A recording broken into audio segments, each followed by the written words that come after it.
Hello, everyone, and welcome to Sunday Encounters. I'm so sorry that we are so late, but we had technical issues, and this is what happens when we go live. But we've made it now. Chris is coming through loud and clear. First, I just want to say thanks to Gary Spikes Jr. at PR3 Productions for stepping in tonight at the last second. Kerry's had a blowout on his truck, so he's doing all that because he needs to be on call. And yeah, we've literally just got everything sorted out now. Sorry, blah, blah, blah. Great, thanks for staying and waiting for us because I know we're very late. But let's get to it. It's the Sunday Encounters. We've got a great guest, Chris. He's coming from Texas. Don't know too much about his encounter because obviously we had technical issues and we've not been able to discuss much. So, Chris, take us through. Tell us what happened. Okay, well, to start, I'll have to give you some history on this property that our family has. Yeah. It's in Deep East Texas. It is literally, if you walk straight east from the property, you'll hit the Sabine River within 5 miles. That's how close it is to the Sabine River. And if you want to go to Google Earth and type in Burkeville, Texas, and then follow 1414 all the way down to 2991 and zoom out, you will see that there is nothing around, literally nothing but forest, creeks, and river. So this property has been in the family about 120 years now, I believe, maybe longer. My grandfather was born and raised there. My mother and her 8 siblings were born and raised there. So I've been going to this property my entire life. Growing up, I used to go with my grandfather during the summer, and he'd put me to work, out in the garden or on the brush hog. And during the summers when I would go with him, it was just me and him. We would always go a few days before everyone else was set to come up. And I never understood why until recently. But we would get done doing what we had to do, and I would run off and play or dig a hole or ride my dirt bike, whatever. But he'd always tell me I have to be back either on the porch or underneath the floodlight before it gets dark. And I would always ask why, and he said, "Well, because the boogers will get you." And being 9 years old, that's just the funniest thing in the world. The booger is going to get me. Yeah. But I never understood. I never asked any questions. You don't ask that man questions. You just do what he says. But yeah, moving forward, as I got older, I would notice weird things that would happen. I would hear strange noises, or I would walk down the dirt road to the cow barn, and the woods would just go completely silent. No birds, no nothing. I could hear footsteps at times. And there were several times I thought that I saw something, but just chalked it up to my imagination, because that's what everyone always said. It's just your imagination. There's nothing there. So I ignored it. I was okay. Well, that's an owl looking at me, or that's a bald spot on the tree. Obviously it's just my imagination, or my parents wouldn't lie to me. Ha. Well, I had several encounters on this property, but this latest one that I'm going to talk about was in broad daylight. And I'd been going to this property. No one's lived there in over 20 years, and it's completely grown up. The house, there's 3 houses on the property. All 3 of them have been completely decimated by Mother Nature. Mm-hmm. They're unlivable completely. One of them is completely torn down. The one at the very top of the property, there's just 2 walls and part of the roof left. And there's a log cabin on the property, but you can't even get to that one because it's so grown up, and there's the weeds are literally about 8-9 foot high now, and there was no way I'm going to walk through that. Not without a bulldozer. But it's rough down there. It is. It's always been a pretty wild place growing up. But my sorry, I got lost. It's okay. These properties, you've been picking up signs then, but ignoring them, I guess, or not really. Yeah, no one's really. There's a couple 100 acres total, and there's different sections, and each section is owned by a different family member. And most of them are elderly, and they just have no interest in doing anything with it. We were the last ones to live there, and that was in 97. So that's how long this place has had any attention. But growing up, we heard wood knocks, and I would ask, what is that? And they would say, oh, it's just a woodpecker. I'm like, really? I said, okay. I said, well, I've heard woodpeckers before, and they didn't sound like that. And I said, it's just a woodpecker. What else would it be? Okay. Well, we would hear screams at night. And every time we heard these screams, they'd run us inside. And every time we heard a scream, it was the same excuse. It's a cougar. Which it could have been, but it also could have been something else. My family are the biggest skeptics you'll ever see. If it's not in the Bible, then it does not exist. Mm-hmm. And I'm sorry, but I do not agree. Not at all. My mother actually told me about a bear that when they were children, this bear had come up to the tree line. Said it was on 2 legs. It was screaming, yelling, slapping a tree. Grandfather made everyone go inside, and he got his rifle and ran out on the back porch and was yelling at it, saying, get out of here, go away. I told you not to come back, speaking to it like it could understand. But yet, so they insist it was a bear. But there's no bears in this area. Wow. None. I mean, out of 120 years on this property, and that was the one and only bear you saw. It just seems highly unlikely to me. And the fact that my grandfather was yelling at it, go away and don't come back. And for it to be as big as they said, then that's also another red flag. Because black bears, if it was a black bear, in this area would not get, 7 foot plus. Yeah. And it wouldn't be on 2 feet. It wouldn't turn around and walk away on 2 legs. He must have been fearful for all of you that he just couldn't tell you, or any of you didn't want to worry you. He must have been that scared, maybe, do you think?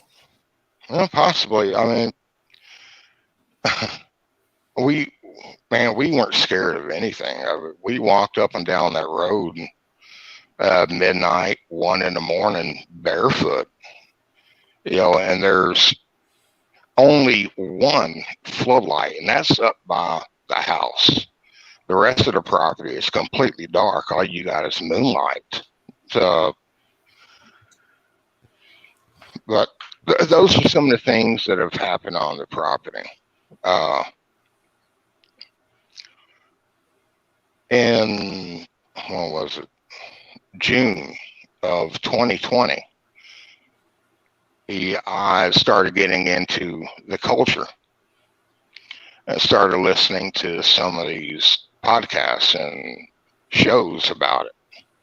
Started learning about their mannerisms, habits, and traits. So when I started hearing these things, it started bringing back memories that I have. And I started getting really, really curious. So I started going back to the property since 97. It was the last time we were there. 2001, actually.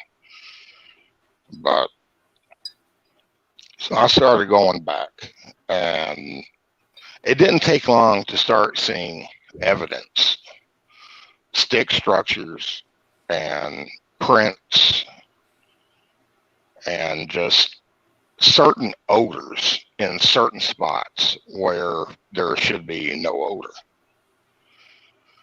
But I'd find arch trees and just all kind of weird stuff. There was this makeshift shed that was built using natural cordage. No nails, no screws, just natural cordage you would find in the woods.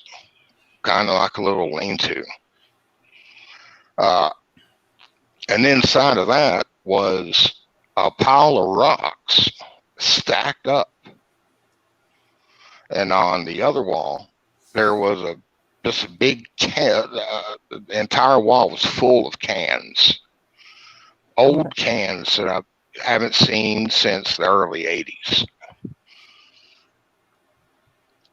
And I've really had no idea where that come from or who put it there. But I did find tracks around it. What were you making of the tracks? What did you think it was? Well, these tracks were 18 inches. Right. They were anywhere from 15 to 18 inches. And wow, they're I've got a picture of them, and I can send them to Carrie. Mm-hmm.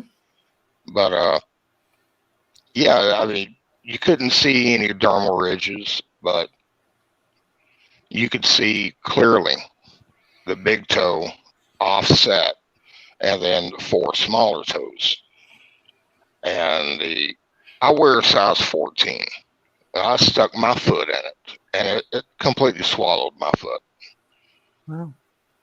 So it just makes you wonder, if this is a human, why in God's name is he walking around barefoot in this country?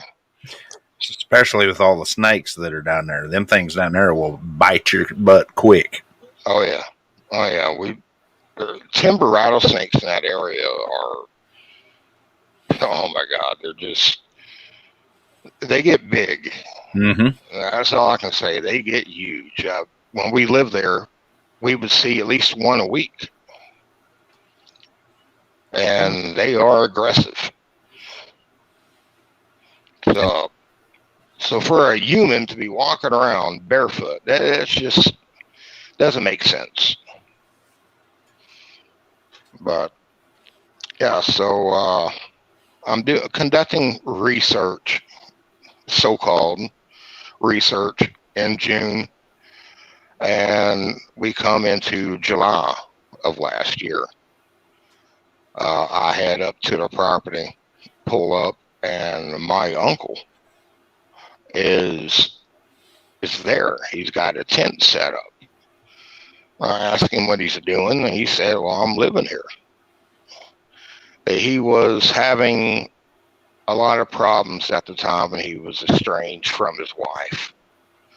Actually, he was estranged from the entire family. He had quite an extensive history with substance and alcohol. But I knew what was there. I knew what was on the property. I'd already seen him at this point. Well, him living there in a tent really worried me. I had a conversation with him. And I told him, I said, you're aware that there's things in these woods that aren't supposed to exist. He looked right at me, shook his head, and he said, yeah, they've always been here. He said, they ain't going to bother you, though. He said, not unless you make them mad. And that was validation for me. I said, oh, thank God I'm not the only one. Yeah, I bet. So he knew about him. Clearly, he knows about him. Yeah, he knew it. He, because like me, he's also a hunter. And I probably get it from him or from that side of the family, but I just like being outdoors. I like being out in the woods. I don't like being inside, cooped up. It makes me feel like I'm in a prison cell. Huh? So every chance I get to go outside, I take it. But I felt bad for him, so I started going back every weekend, and I would give him money or take him some food, whatever he needed. And I knew that he was depressed at first, and he was suffering withdrawal. But after a few weeks, he really seemed to be improving. He was smiling, he was laughing, and he didn't seem so down in the dumps. My cousin had also been going up there and helping him out, and she was actually in the process of getting him an RV to live in. He knew that we were coming on the weekends, both of us, and he was looking forward to it. And like I said, he knew they were there. Well, the weekend of, I think it was July 10th or 11th, 2020, I had went to Burkeville, and I went to the ATV park. There's an ATV park just about 2 miles before you get to the Louisiana border. So I was at the ATV park, riding around, having fun, and had my tent and everything set up. Went to sleep. Next morning, I get a call right at 6:30.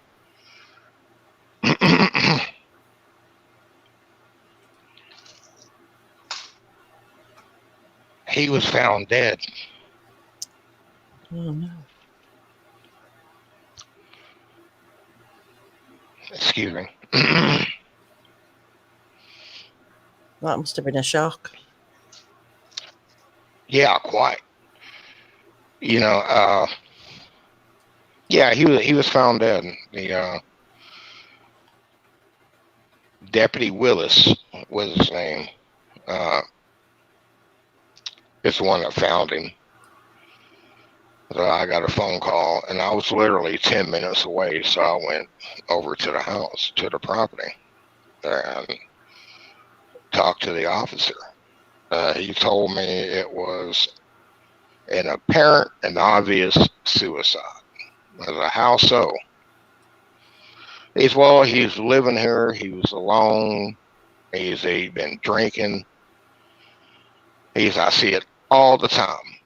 You see it all the time with people that are suicidal.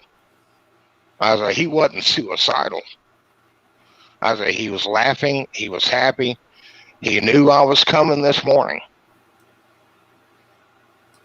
I've been coming every weekend.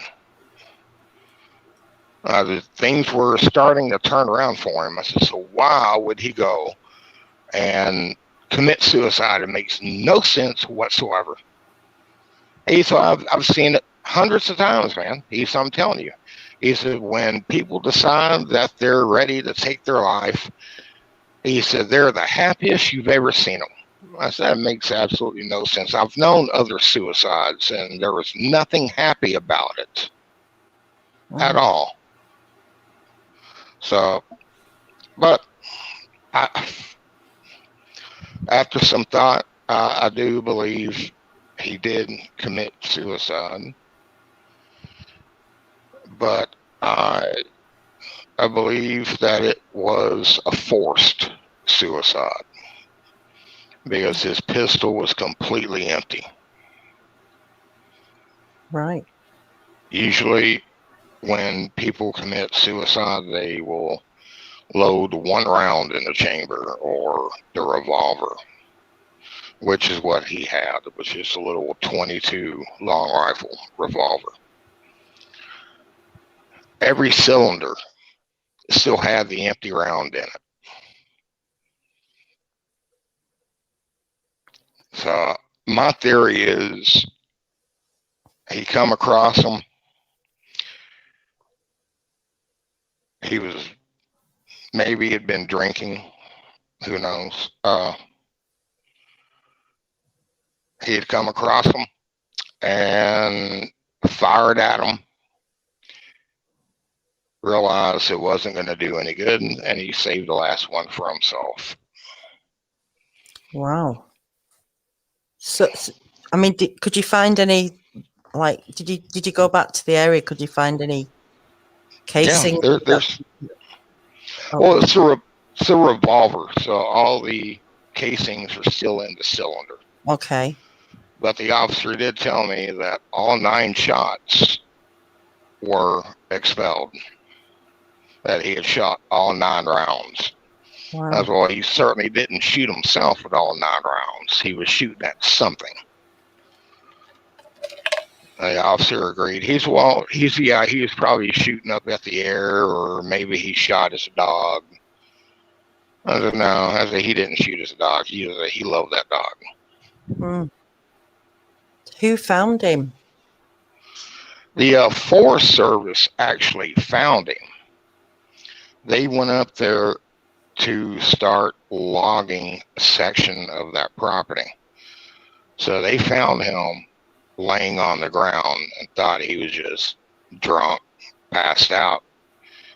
So they walked right up to him and then looked and saw that he was deceased and called Deputy Willis.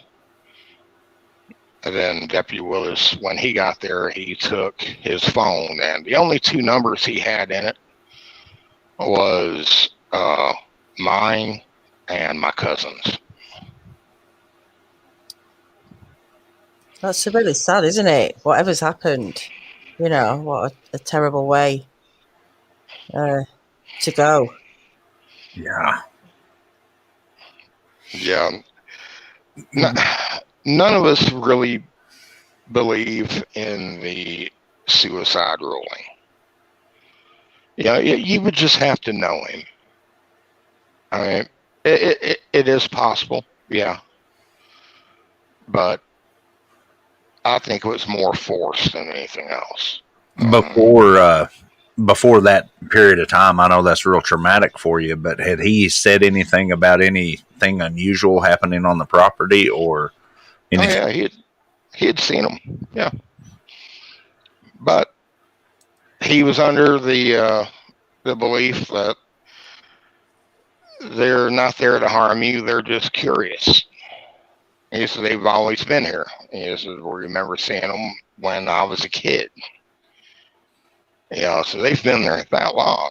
I mean, my uncle was born in, I think, 60. So they've been there for, many, many moons. Mm. But he was really the only one that I could talk to about it. Yeah. Everyone else, just says, "Oh, they don't exist." I'm like, okay, well, never mind. So you'd seen one before this. You knew they were there, did you? I did. Yeah, I've seen him before he had committed suicide. Uh, just briefly. Mm-hmm. I had one run out across the road, just out of view of my headlights. I could really just see it. The silhouette was all. And so I really didn't put too much thought on that because it could have been anything. But, what else is going to run around on two legs? So, and there's no one else around. There are no neighbors. There's one way in and one way out of that property. So it's not like there was someone else there. But yeah, he had seen them. I think maybe he had been feeding them. Because he did mention to me that his dog food kept coming up missing. So he started keeping it in the back of his truck. How's his dog? Was his dog still alive? Yes, it was. I don't know exactly what happened right after the shooting, but by the time the Forest Service got there and then Deputy Willis got there, the dog was already gone. I guess he had ran off. I'm not sure, but I went back later that evening after going to the nearest town and meeting my cousin and going over everything that had happened. I went back and I bought some dog food and I bought a few other, some raw chicken and some sausage. So I was hoping to try to draw the dog out. When I pulled up, he come running out of the woods. I thought, all right, well, I'm going to take him home, but he wanted absolutely nothing to do with me. Would not get in the truck. So I just dumped all the dog food and they're all checking on the ground and left. My cousin pulled up, I think 2 hours later, and he jumped right in her car. I'm like, okay, well, I'm glad someone's got him. Yeah. But, yeah. Wonder what he could say, if he could talk. There's obviously something gone on. Right. I remembered I talked to him one weekend.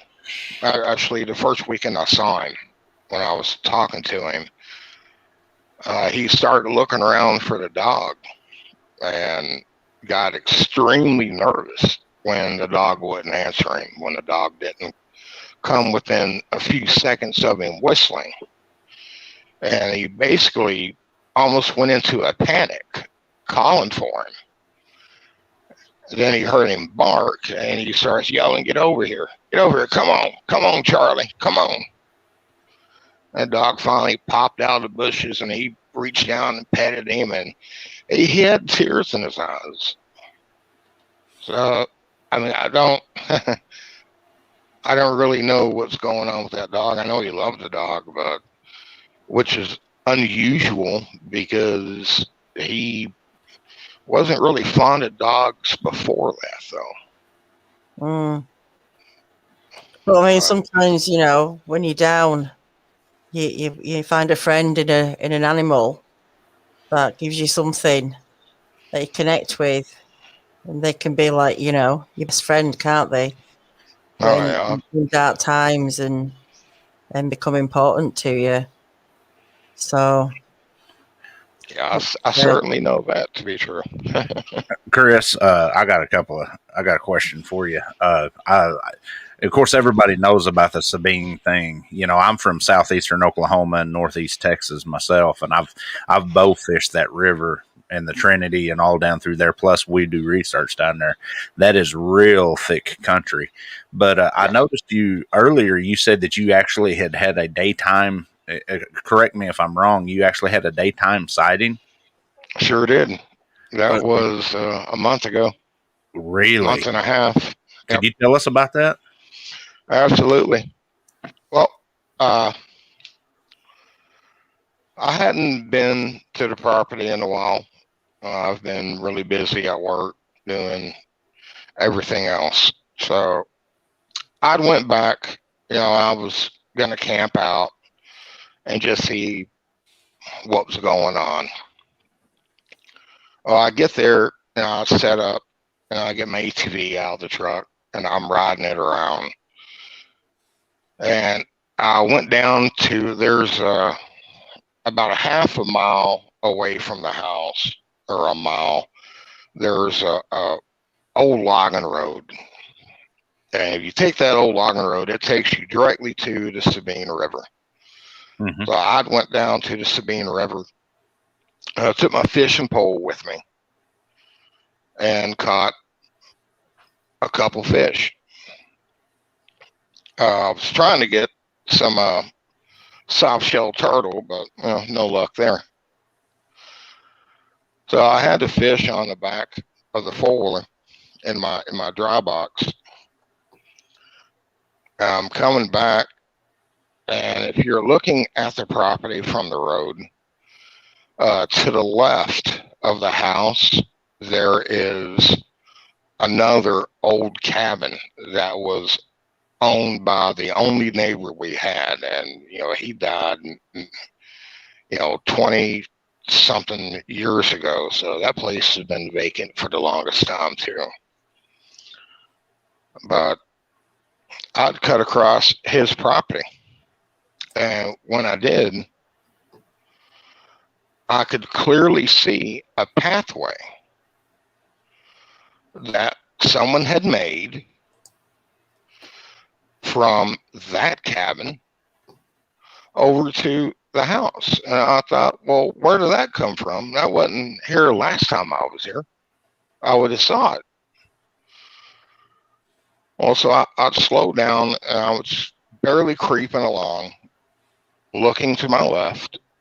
And I see up on what was left of the roof of the house, a huge buzzard or vulture. And he had his wings spread and he was looking down and bobbing his head.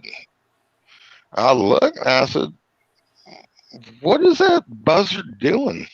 What is he looking at? And I kept going a little bit more. And there was another spot.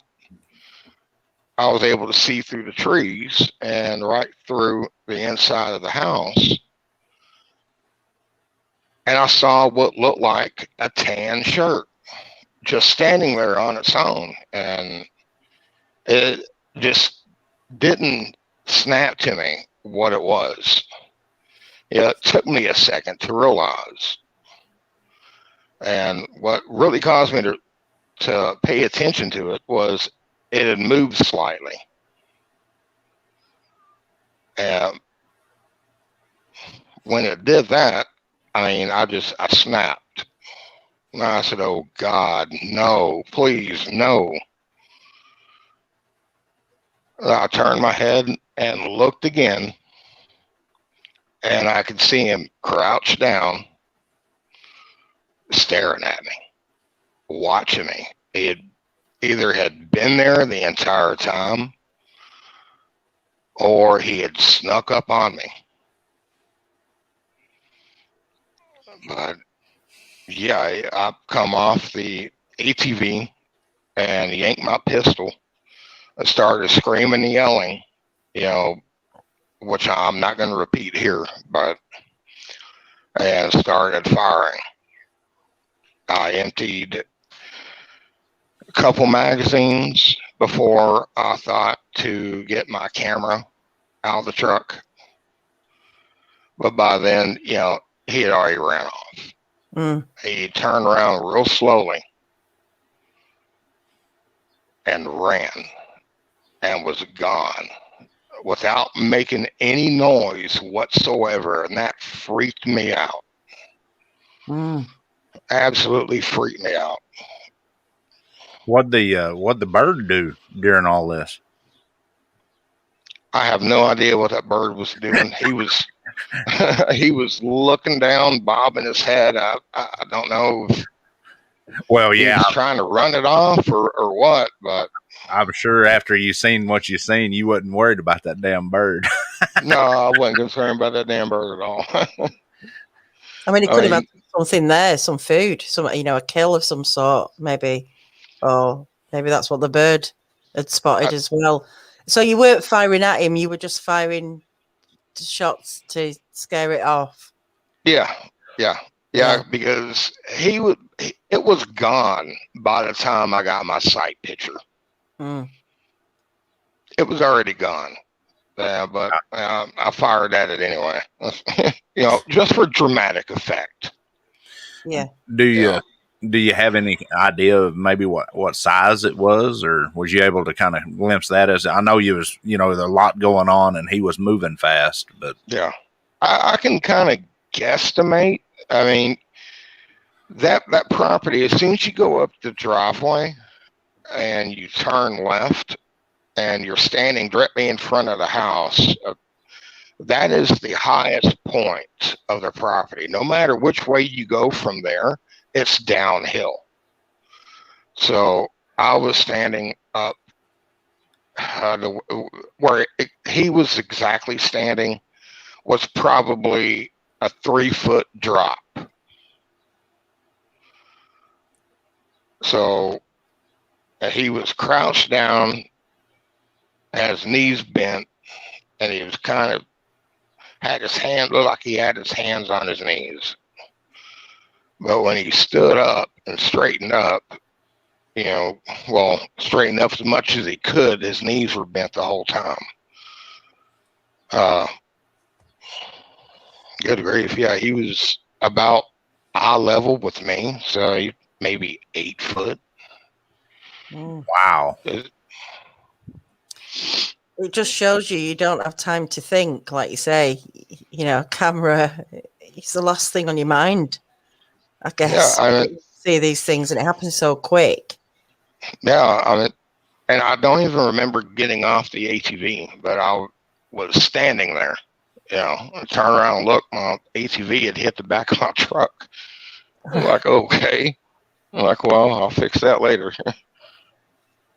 Yeah, it must have been a shock. Yeah, I mean, I got the camera out and recorded me screaming and my excited breathing. But I reviewed the footage and I can't see anything.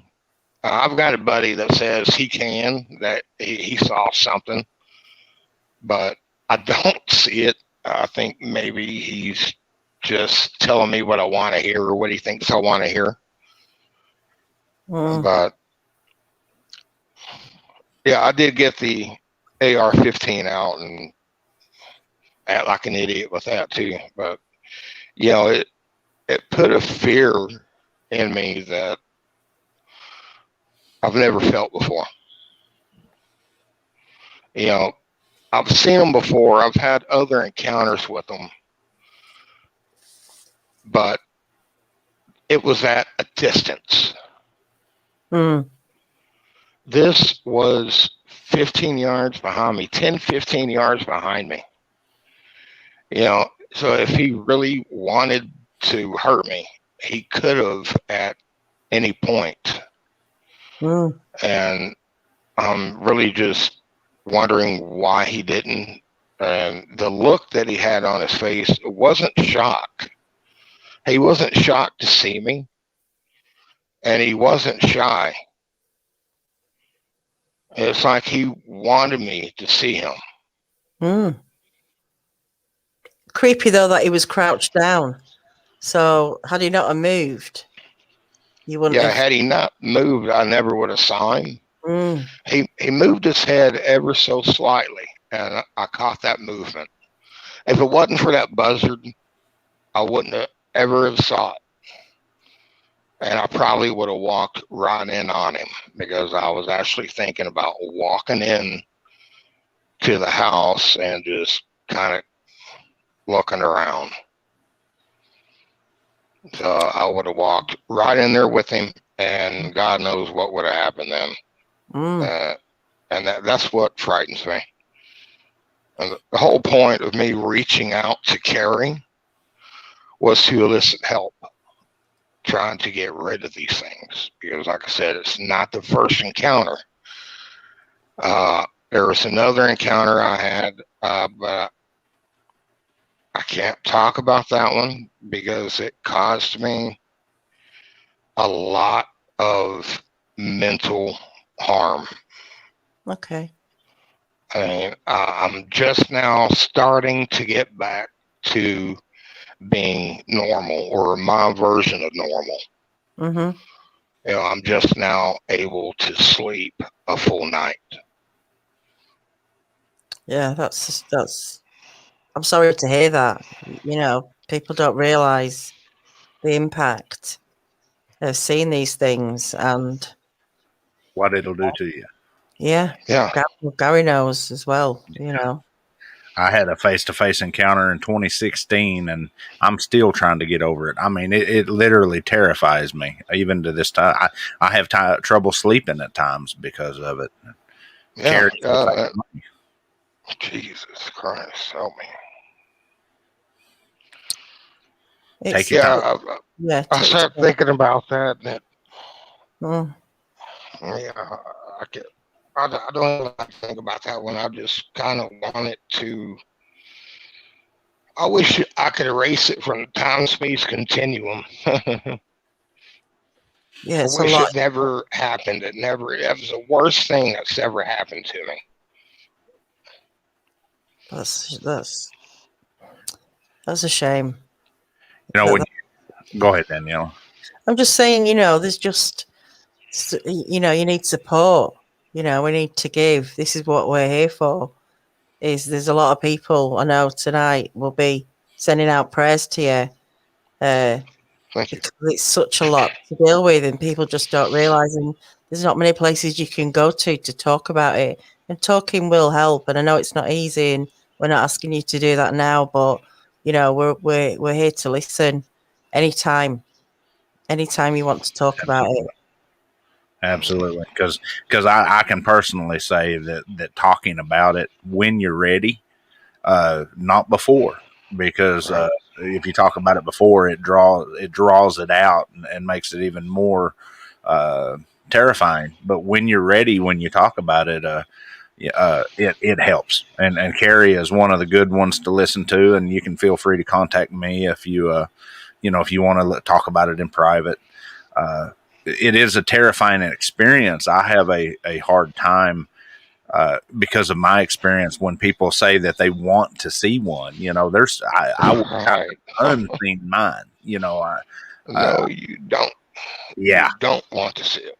Yeah, I tell Daniela and everybody all the time, I wish I could go back and forget it, because it changed my aspect with even going in the woods. The woods was a safe place for me, and they're just now getting to the point that I'll go into the woods now, but I always go carrying a gun or with people, you know, and I used to go walking through the woods by myself all the time, and it's not easy, you know. So, people have different experiences, but that area that you're in is known for the lack of better terms, you know, I'm just north of you up here, so that area is known for them boogers to be waspy. You know, they're ornery.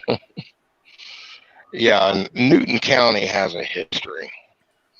Anyone can look up Newton County Sasquatch and see some of the reports that have been made about them. But yeah, you're absolutely right. When you talk about them before you're ready, it does you more harm than good. And that's exactly what happened to me. I wasn't ready to talk about it, and I did. And not only did I have a lot of mental anguish but the ridicule coming from everyone else. Some people were supportive, and I appreciate it, but there were a lot of them that, your normal everyday skeptics. They don't believe anything and never will. That my agenda at the time wasn't to get anyone to believe me. I don't care. Don't believe me. That's fine. I just want people to be careful. When they go out in the woods, be careful. Please go armed, especially if you're anywhere in East Texas or near the Sam Houston National Forest or the Sabine National Forest, for God's sake. You got something terrifying happening to you. I'm not surprised you're warning people. I mean, a lot of people don't have, they see them, or it's from a distance, like you say, and maybe a little bit easier to deal with. But these people that are having full face-to-face, very close contact, it's not easy. It's a completely different story. And like you say, where'd you go? Who'd you talk to? And you tried, and like you say, it didn't go well, and that's a shame that's happened.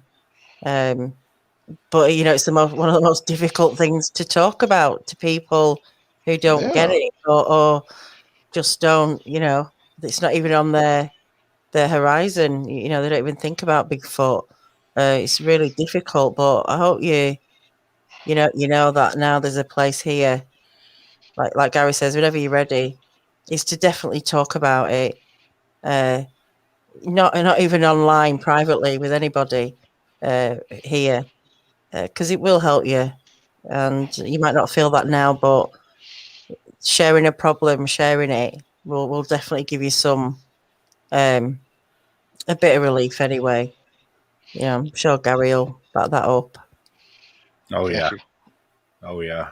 It took me outside of my wife, and at that time she wasn't a believer. Now she says she's a knower, but it took me 4 years to talk to it. I talked to my father about it and talked to my wife, but it took me almost 4 years to come out in the open, on the air about it.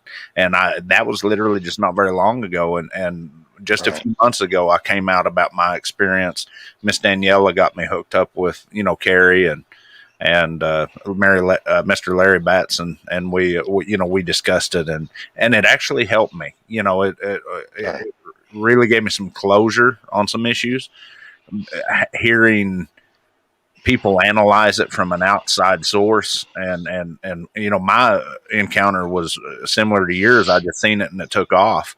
I seen mine at 18 inches through my truck window, but just the caliber of seeing these things. It literally makes you question everything. Yeah, and because your brain has no clue what it is. It has nothing even to compare it to other than another human.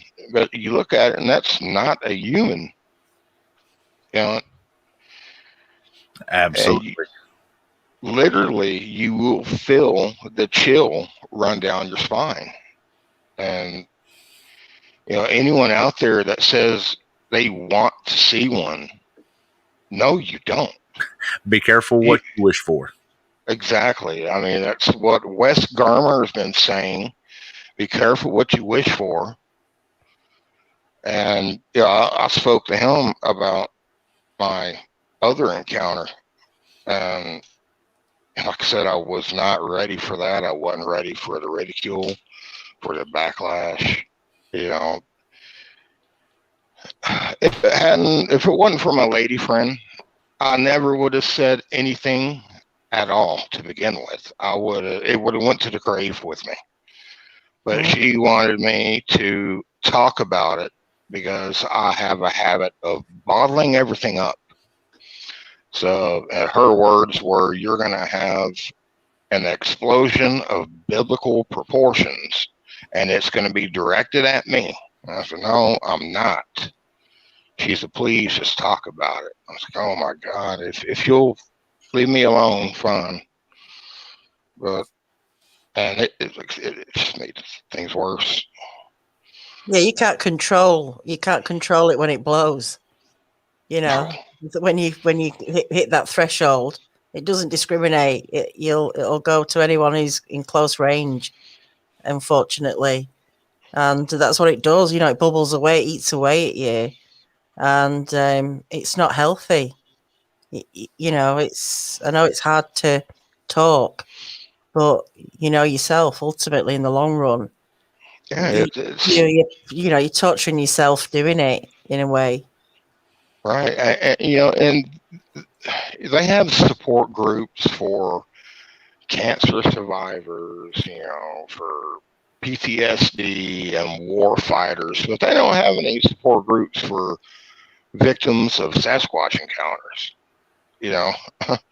Well, I wish they did. We've got. I'm going to put you in touch with someone, Chris, because we do have an amazing woman, Barb Charlton, who does emotional freedom techniques, deals with people who have PTSD, traumatic issues in their life, and is quite happy to talk to any experiences of Sasquatch, anything in this kind of realm. And she'd be more than happy, I'm sure, to talk to you.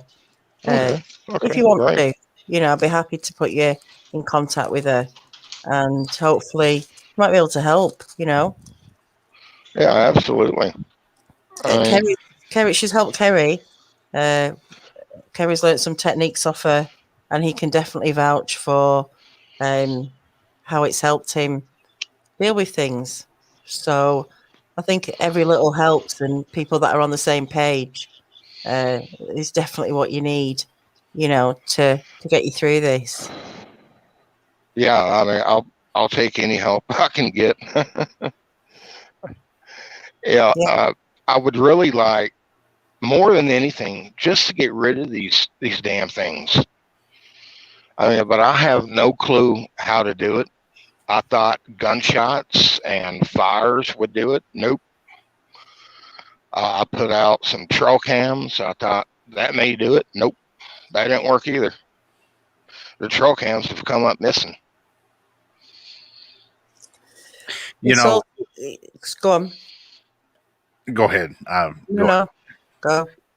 I have to, Chris. I know the experience was traumatic, and the experience with your uncle. I would not wish that on anybody. But one thing that, even with my experience being traumatic like it was, I do have to make mention of one thing. You yourself said that these things have been around your whole life, and for a generation of that your family's been there. Mm-hmm.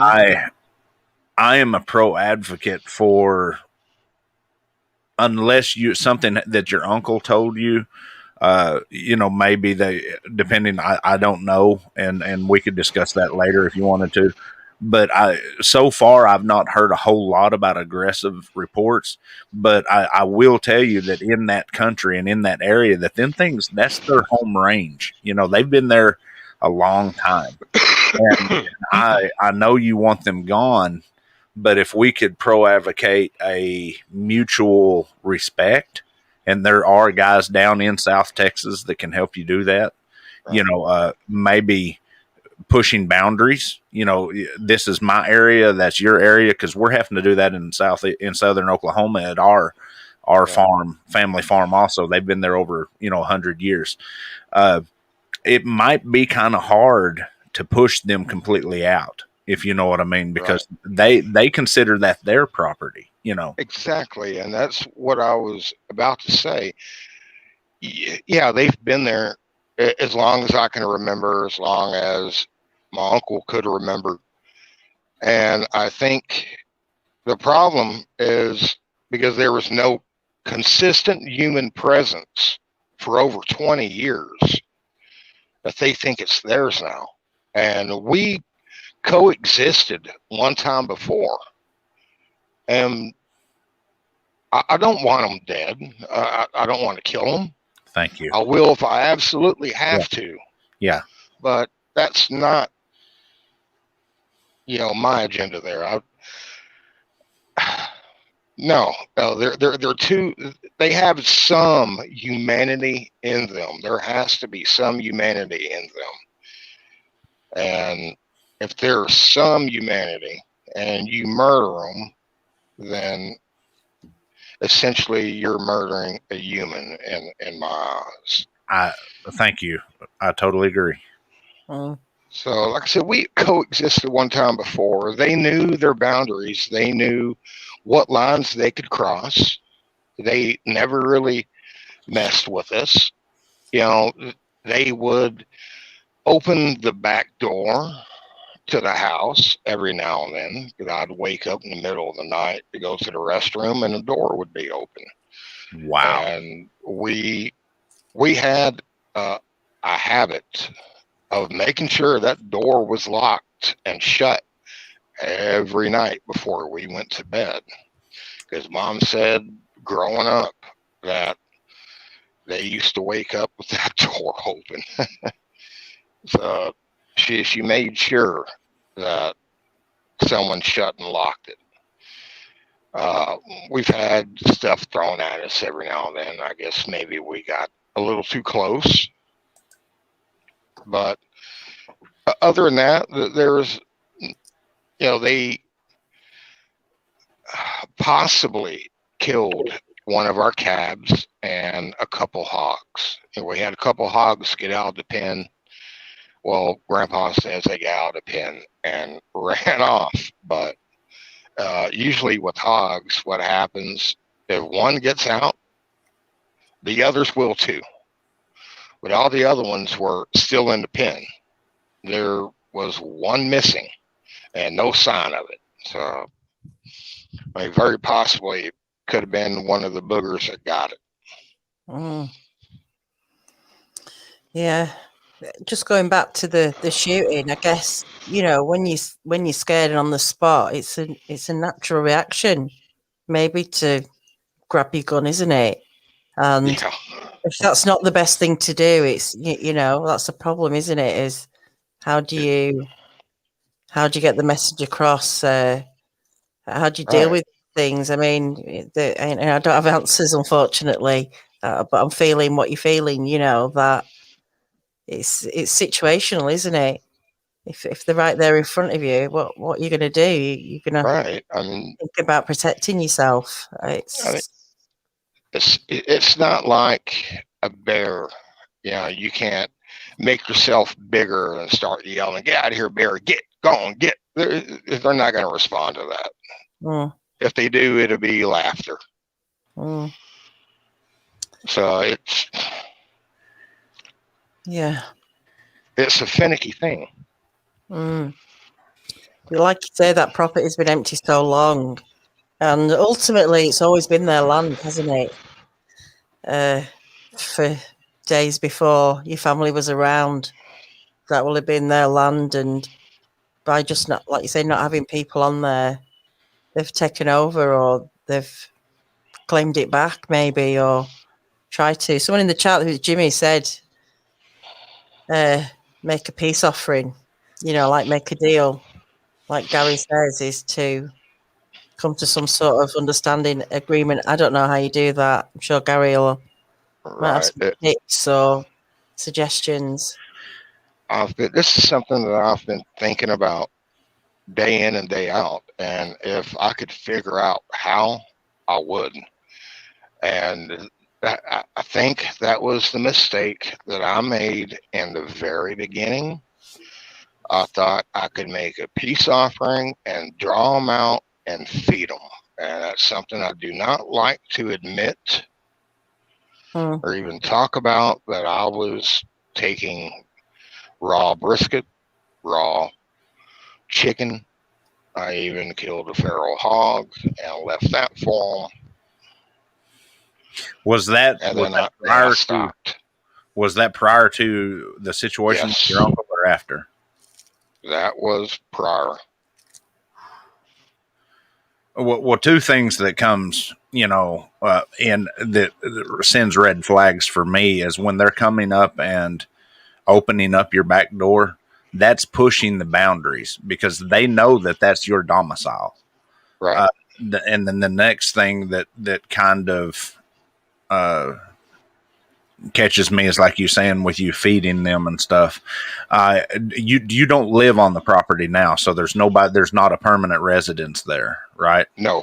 There's no electricity either. Yeah, so it'd be real hard to push them back. I mean, because folks are talking about infrared cameras in our property. We use motion sensor lights, and we're having interactions with them there. They'll even throw stones at the lights and stuff. But with you not living there all the time, it's kind of hard Right. to set that boundary now because they know that you're not there. They know when you come and go. We have a few theories that would work, but there are some folks that really know how, that some of the viewers have mentioned Scott Carpenter. Yeah, he's real good at that. There's some folks I know that I'm going to stir up a hornet's nest with this, but there are some folks in South Texas that kind of deal with this kind of situation, and I don't condone some of their theories, but they do get results, and that's the Gulf Coast Bigfoot Research Organization. GCBRO. Yeah, they kind of deal with this, and I don't agree with a lot of their theory, how they do it, but they do deal with it in a less passive way. They're not all the time running around trying to kill Bigfoot, everybody says. Right. But you are in a very interesting situation. I feel for you with the loss of your uncle on the property, and I feel because that even adds to your stigma of the fear and the aggressiveness from them. Yes. After what happened with him is when things started getting a little more aggressive. Before that, it was just brief sightings, some screams, some whoops, maybe a stick structure here and there, but I'm not real convinced that the stick structures are made by them. Because ones I've seen, I've broken them, I've burnt them, and I've built my own and put up in its place. And when I come back,